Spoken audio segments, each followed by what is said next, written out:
समस्त मात्र शक्तियों भाई बंधुओं सादर जय श्री कृष्ण। मित्रों, आज आपको हम बताएंगे इस वर्ष 2023 में योगिनी एकादशी का व्रत कब रखा जाएगा। यानी 13 जून को रखा जाएगा अथवा 14 जून को रखा जाएगा। साथ ही आज आपको हम बताएंगे योगिनी एकादशी के दिन आपको कौन कौन से विशेष उपाय करना चाहिए और योगिनी एकादशी के दिन भगवान विष्णु जी की पूजा आराधना आपको किस प्रकार से करना चाहिए जिससे कि व्रत का पूरा फल आपको मिल सके। तो मित्रों, आप सभी का बहुत बहुत स्वागत है आपके अपने ही चैनल एस्ट्रो गुरुजी में। यदि आपने अभी तक हमारे चैनल को सब्सक्राइब यदि नहीं किया हो तो अभी सब्सक्राइब कर लें और बेल आइकन को अवश्य दबाएं जिससे हमारे अगले आने वाले नए वीडियो की नोटिफिकेशन सबसे पहले आपके पास पहुंचे। आप नित्य नई ज्ञानवर्धक जानकारियां व नित्य का राशिफल हमारे चैनल से प्राप्त करते रहें। तो सनातन परंपरा में योगिनी एकादशी के व्रत का बड़ा ही महत्व है।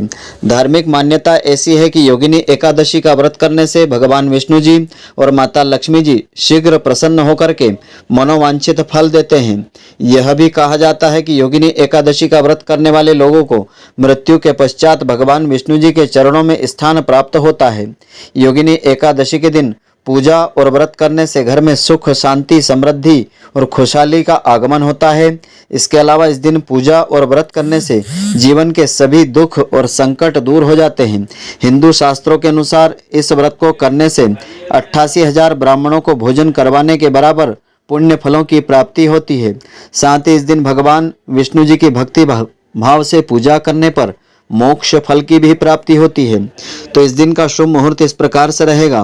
पंचांग के अनुसार एकादशी तिथि 13 जून 2023 को प्रातःकाल 9:28 से आरंभ होगी, जो 14 जून 2023 को प्रातःकाल 8:28 पर समाप्त होगी। लेकिन उदयात तिथि के अनुसार योगिनी एकादशी का व्रत 14 जून को ही रखा जाएगा, जबकि योगिनी एकादशी के व्रत का पारण 15 जून 2023 गुरुवार को किया जाएगा। व्रत पारण का समय इस दिन प्रातःकाल 5:23 से आरंभ होकर के प्रातःकाल 8:10 तक का समय रहेगा। तो इस दिन की पूजा विधि इस प्रकार से रहेगी। योगिनी एकादशी का व्रत करने वाले भक्त 10वीं तिथि के दिन से ही नियम संयम का पालन आरंभ करें। 10वीं तिथि से ही लहसुन, प्याज, मदिरा, मांस समेत तामसिक भोजन का परित्याग करें, ब्रह्मचर्य का पालन करें। एकादशी के दिन ब्रह्म मुहूर्त में उठकर के सबसे पहले श्री हरि भगवान विष्णु जी को प्रणाम करें। नित्य कर्मों से निवृत्त होकर के स्नान ध्यान करें। इस दिन पीला वस्त्र पहने और भगवान विष्णु जी के नाम मंत्रों का जाप करते हुए अर्घ्य प्रदान करें। तो भगवान विष्णु जी का स्तुति मंत्र इस प्रकार से है। शांताकारं भुजगशयनं पद्मनाभं सुरेशं विश्वाधारं गगनसदृशं मयिगवर्णं शुभांगं लक्ष्मीकान्तं कमलनयनं योगभिर्ध्यानगम्यं वंदे विष्णु भवभयहरं सर्वलोकैकनाथम। इस प्रकार से भगवान विष्णु जी की स्तुति आपको करना चाहिए। तो पूजा अर्चना करने के पश्चात योगिनी एकादशी की पावन व्रत कथा अवश्य सुने। इस कथा को सुनने से इस व्रत का पूरा फल आपको मिलेगा। तो कथा सुनाने के पश्चात आपको योगिनी एकादशी के दिन किए जाने वाले कुछ खास उपाय आपको हम बताएंगे जिससे कि आपकी मनोकामनाएं पूर्ण होंगी और आपके दुख संकट दूर होंगे। तो योगिनी एकादशी की प्राचीन कथा इस प्रकार से है। धर्मराज युधिष्ठिर ने कहा कि हे वासुदेव, कृपा करके अब आप आषाढ़ मास के कृष्ण पक्ष की एकादशी का महात्म्य बताने की कृपा करें। कृपया इसका वर्णन करिए। श्री कृष्ण भगवान ने कहा कि हे राजन, आषाढ़ मास के कृष्ण पक्ष की एकादशी का नाम योगिनी एकादशी है। इसका व्रत करने से साधक के सभी पाप नष्ट होते हैं। तो एक समय की बात है कि स्वर्गधाम में इंद्र की अलकापुरी नामक नगरी में कुबेर नाम का एक राजा राज्य करता था। वह भगवान शिव का भक्त था और प्रतिदिन शिव जी की पूजा किया करता था। उसके यहाँ हेम नाम का एक माली शिव पूजन के लिए फल लाया करता था, पुष्प लाया करता था। एक दिन माली फूल लेकर के राजा के भवन में नहीं पहुंच सका। उधर राजा कुबेर मंदिर में बैठ करके शिव जी का पूजन कर रहे थे। राजा दोपहर तक उसकी राह देखता रहा। जब माली दोपहर तक भी पुष्प लेकर राजा कुबेर के पास नहीं पहुंचा तो अंत में उसने सेवकों को आज्ञा दी कि कोई जाकर के हेम माली के न आने के कारण का पता लगाए। सेवकों ने कहा कि हे राजन, वह तो अपनी पत्नी की काम वासना में आसक्त पड़ा हुआ है। तो सेवकों की बात सुनकर के राजा कुबेर की आंखें क्रोध से भर गई। उसने तुरंत ही हेममाली को बुलवाया। हेममाली कांपता हुआ उपस्थित हुआ। राजा कुबेर ने कहा कि अरे पापी, अरे कामी, तूने परम पूज्य शिवजी महाराज के पूजन में विघ्न डाल दिया है।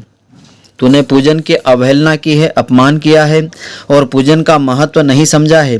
इसलिए मैं तुझे श्राप देता हूँ कि तू अपनी पत्नी का वियोग सहेगा और मृत्यु लोक में कोढ़ी हो जाएगा। कुबेर के श्राप से हेममाली का उसी क्षण स्वर्ग से पतन हो गया। वह उसी समय पृथ्वी पर गिर गया। भूमि पर गिरते ही उसे कोढ़ निकल आया, परंतु शिव पूजन की पुष्प सेवा के प्रभाव से उसकी स्मरण शक्ति लुप्त नहीं हुई। उसकी याददाश्त अच्छी रही। उसकी स्त्री भी उसी समय बिछोड़ करके अंतर ध्यान हो गई। हेममाली मृत्यु लोक में आकर के अनेक दुखों को भोगने लगा। भयानक जंगल में जाकर के बिना अन्न और जल के भटकता रहा। रात्रि को निद्रा भी नहीं आई।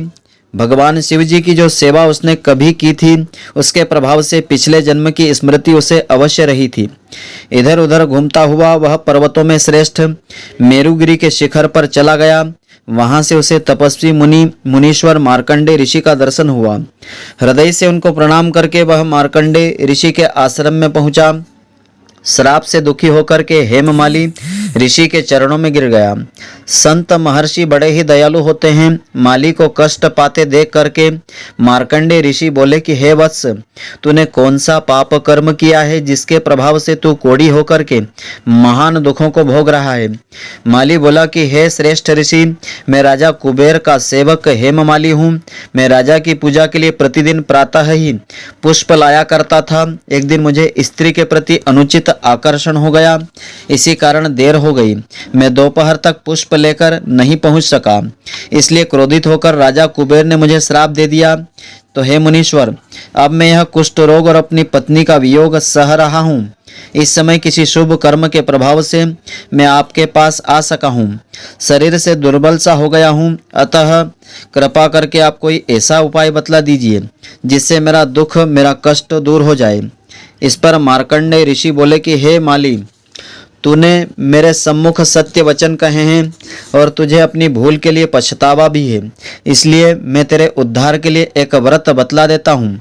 यदि तू आषाढ़ मास के कृष्ण पक्ष की योगिनी नाम की एकादशी का व्रत विधि पूर्वक करेगा तो उसी व्रत के पुण्य प्रताप से तेरे सारे पाप नष्ट हो जाएंगे। कोढ़ निश्चय ही तेरा दूर हो जाएगा तथा पत्नी से पुनर्मिलन तेरा हो सकेगा। तो ऋषि की आज्ञा के अनुसार हेममाली ने यह व्रत विधि पूर्वक किया और इसी के प्रभाव से उसका शरीर कोढ़ से मुक्त हो गया। तो वह अपने पुराने स्वरूप में आ गया। उसका अपनी पत्नी से पुनः मिलन हो गया। तो हे राजन, यह योगिनी एकादशी का व्रत उपवास अनेक यज्ञ करने के बराबर फल प्रदान करता है। तो यह जो कथा है श्री ब्रह्म वैवर्त पुराण से ली गई है। इस व्रत में फलाहार का विधान इस प्रकार से है। इस दिन मिश्री का सागार प्रातःकाल लेना चाहिए। तरल पदार्थ मिश्री का प्रयोग दूध व दूध से बनी मिठाई और फल इस व्रत में आप ले सकते हैं। तो धर्म ग्रंथों में बताया है कि जो भी भक्त स्त्री पुरुष योगिनी एकादशी का व्रत श्रद्धा पूर्वक करते हैं और इस दिन भगवान श्री हरि की पूजा आराधना सच्चे मन से करते हैं, उनके सभी दुख कष्ट दूर हो जाते हैं। तो आइए अब हम जानते हैं इस दिन आपको कौन कौन से विशेष उपाय करना चाहिए जिससे कि आपकी मनोकामनाएं पूर्ण हो, आपके सारे दुख कष्ट दूर हो। तो ऐसी मान्यता है कि जो भी स्त्री पुरुष योगिनी एकादशी पर भगवान विष्णु जी की पूजा श्रद्धा से करते हैं, उन्हें कुष्ठ या कोढ़ रोग से मुक्ति मिलती है। साथ ही उनके सभी पाप नष्ट होते हैं। यह भी कहा जाता है कि योगिनी एकादशी व्रत करने वाले लोगों को मृत्यु के बाद भगवान विष्णु जी के चरणों में स्थान प्राप्त होता है। व्रत और पूजा के अलावा योगिनी एकादशी के दिन कुछ विशेष उपाय करने से जातकों के जीवन में आर्थिक संपन्नता आती है और मनोकामनाएं पूर्ण होती है और भगवान विष्णु जी का आशीर्वाद भी प्राप्त होता है। तो चलिए हम जानते हैं योगिनी एकादशी के दिन कौन कौन से उपाय से भगवान विष्णु जी प्रसन्न होते हैं। तो एकादशी के दिन प्रातः काल सूर्योदय से पहले उठकर के घर की साफ सफाई करें, फिर स्नान करके पीले वस्त्र आपको इस दिन अवश्य पहनना चाहिए। इसके बाद भगवान विष्णु जी के साथ धन की देवी माता लक्ष्मी जी की श्रद्धा पूर्वक पूजा आराधना करें। और इसके अलावा योगिनी एकादशी के दिन शाम को घर के हर एक हिस्से में दीपक आपको जलाना चाहिए। ऐसा करने से भगवान विष्णु जी के साथ माता लक्ष्मी जी का विशेष आशीर्वाद मिलता है, जिसके कारण से आपके घर में कभी धन की कमी नहीं आती है, आपको किसी संकट का सामना नहीं करना पड़ता है। और मान्यता ऐसी है कि पीपल के पेड़ में देवताओं का वास होता है, भगवान विष्णु जी का वास होता है। ऐसे में भगवान को प्रसन्न करने के लिए, उनका आशीर्वाद प्राप्त करने के लिए योगिनी एकादशी पर पीपल के पेड़ के नीचे शुद्ध घी का दीपक जलाना चाहिए, कच्चा दूध अर्पित करना चाहिए, यथाशक्ति परिक्रमा भी आपको लगाना चाहिए। इससे आपकी मनोकामनाएं पूरी होगी और जो दुख संकट आपके होंगे वे दुख संकट भी आपके दूर होंगे। योगिनी एकादशी के दिन दक्षिणावर्ती शंख में गाय का कच्चा दूध भर करके भगवान विष्णु जी का, माता लक्ष्मी जी का अभिषेक आपको करना चाहिए। ऐसा करने से भगवान विष्णु जी का आशीर्वाद आपको प्राप्त होगा, धन की समस्याएं आपकी दूर होगी, कर्ज से आपको मुक्ति मिलेगी और आपकी जो मनोकामना होगी भगवान विष्णु जी की कृपा से वह कामना आपकी पूर्ण होगी। तो मित्रों, आशा करता हूं कि आपको हमारी यह ज्ञानवर्धक जानकारी पसंद आई होगी। यदि आपको पसंद आई हो तो आप हमारे वीडियो को लाइक व अधिक से अधिक शेयर अवश्य करें, जिससे अधिक से अधिक भक्तजन इसका लाभ प्राप्त करते रहें और इसका पुण्य फल आपको भी मिलता रहे। धन्यवाद। जय श्री कृष्ण मित्रों, फिर मिलेंगे।